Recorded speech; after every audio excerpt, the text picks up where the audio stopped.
À Jabalia, les distributions de nourriture comme celle-là sont assez rares pour que ce père de famille l'attende pendant plus de 5 heures, au milieu d'une foule affamée. Et quand l'aide alimentaire arrive enfin, son désespoir n'en reste pas moins criant.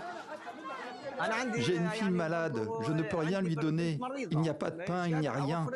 Je suis ici depuis 8 heures du matin juste pour obtenir une assiette pour 6 personnes, alors que ce n'est même pas suffisant pour une seule. Une insuffisance qui se vérifie très concrètement une fois rentré chez lui. Pour sa nièce, paralysée, sa fille qui souffre d'une maladie cardiaque et qui ne pèse que 11 kilos à 7 ans, ainsi que pour sa femme et les autres enfants de la famille qui habitent avec lui, Mahmoud n'a pu ramener qu'une maigre portion. Ce sera leur unique repas ce jour-là. Hier, nous n'avons rien eu, pas reçu de nourriture de la soupe populaire. Alors nous nous sommes couchés le ventre vide. Si nous n'avions pas reçu de nourriture aujourd'hui, ils se seraient couchés le ventre vide.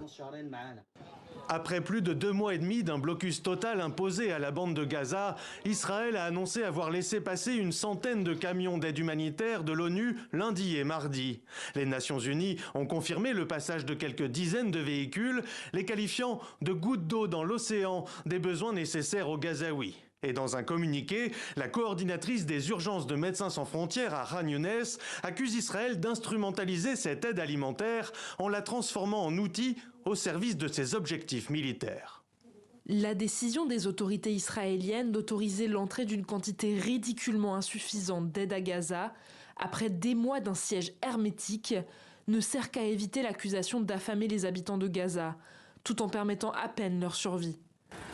L'organisme du ministère israélien de la Défense, chargé de la supervision des affaires civiles dans les territoires palestiniens, a diffusé ces images de ces camions au point de passage de Kerem Shalom, un point de passage à la frontière avec Gaza où des activistes d'un groupe radical soutenu par l'extrême droite israélienne ont tenté d'empêcher ce mercredi l'entrée de véhicules d'aide humanitaire dans l'enclave palestinienne pour éviter, selon eux, que cette aide soit détournée par le Hamas.